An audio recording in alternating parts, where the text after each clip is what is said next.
When systems start governing us, it didn't happen overnight. No declaration was made. No authority announced a transfer of power. Yet slowly, quietly, systems began making decisions that once belonged to people, and most of us barely noticed when the shift became permanent. Today, systems don't just support governance. They perform it. They decide access, allocate resources, enforce rules, and shape outcomes at scale. To understand why this matters now, we have to examine how governance moved from institutions to infrastructure, and why living inside systems feels different from being ruled by laws. For most of history, governance was visible. Laws were written. Leaders were elected. Authority had a face and a process. Decisions could be challenged because someone made them. Even when power was abused, it was identifiable. Resistance had a target. The reveal begins when governance becomes automated. Rules are encoded into systems. Enforcement is triggered by conditions rather than judgment. Outcomes execute without debate. There is no official to persuade and no office to appeal to. The system does not explain itself. It simply acts. At first, this feels efficient. Fairer, even, rules apply evenly. Bias appears reduced. Corruption seems harder. Systems don't play favorites. They don't get tired. They don't negotiate. For many, this feels like progress. But something subtle changes. Governance stops being participatory and becomes environmental.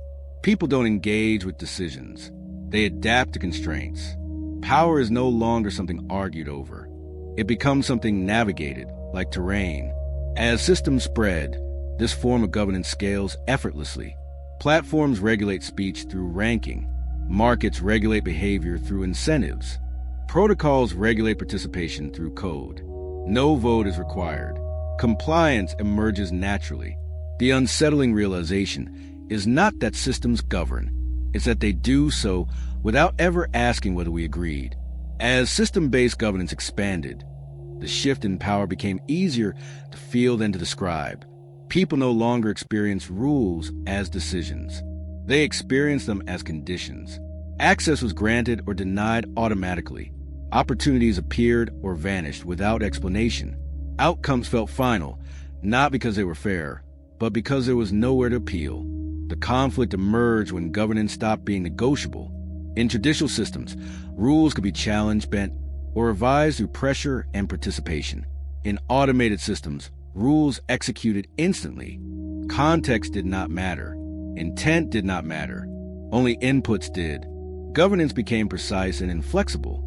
Institutions welcomed this shift at first. Automation promised consistency, efficiency, reduced human error. But as systems took on more responsibility, accountability thinned. When a system enforced a rule, who was responsible for its consequences? The designer? The operator? The data? Governance dissolved into technical explanation. People adapted by learning how to work around systems rather than within them. They optimized behavior to avoid penalties. They chased thresholds. They treated rules as obstacles to navigate, not principles to uphold. Compliance replaced consent. In digital environments, this was especially pronounced. Platform policies enforced by algorithms shaped speech without debate. Financial systems liquidated positions without warning. Protocols executed outcomes regardless of dissent. Governance happened continuously, silently, and at scale. Emotionally, this produced attachment. People felt governed but not represented, subject to rules, but not participants in making them. The system did not feel oppressive. It felt indifferent. And indifference was harder to resist than authority. The deeper tension lay here. Governance by systems removed bias, but also removed discretion. It treated everyone equally, even when equality produced unfair outcomes. The law was no longer interpreted. It was executed. The build-up pointed toward an uncomfortable question. If systems govern by design, then who decides the values embedded into that design? Because once governance becomes infrastructure, changing it requires more than protest.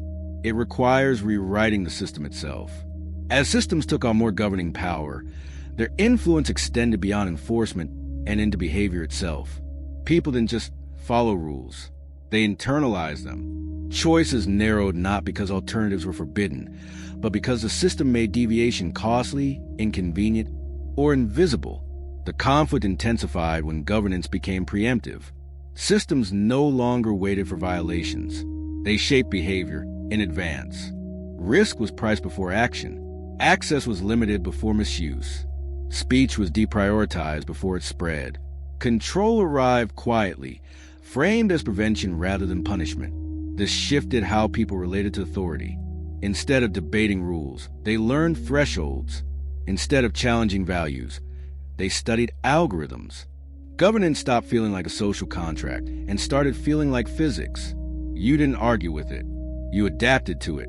Power consolidated around those who understood system mechanics.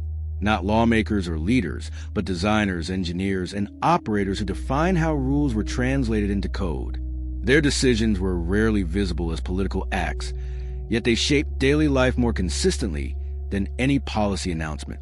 Institutions found it difficult to intervene because governance no longer lived in a single place. It was distributed across platforms, protocols, and automated processes.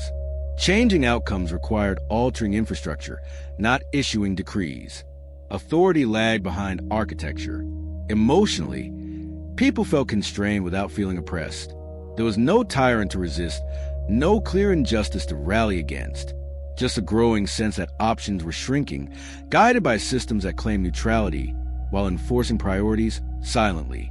The build-up reached a critical realization. When systems govern behavior directly, freedom does not disappear all at once. It erodes gradually through convenience, efficiency, and optimization. Choice remains, but only within paths the system has already decided are acceptable. Governance had not become harsher. It had become ambient, woven into the environment itself.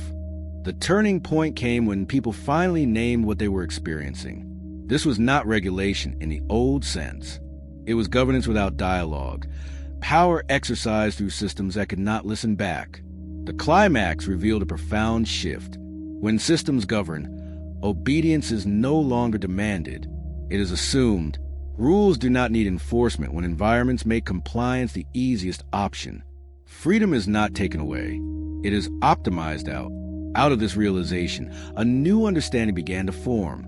If governance now lives inside systems, then participation must move there as well. Power cannot be reclaimed only through protest or politics. It must be shaped through design, through transparency, through the ability to question and modify the rules embedded into infrastructure. The resolution reframed citizenship itself. Being governed no longer meant only following laws. It meant understanding systems, reading incentives, recognizing where decisions were being made on your behalf. Literacy became a civic responsibility, not just a personal advantage. This did not mean rejecting automation or progress.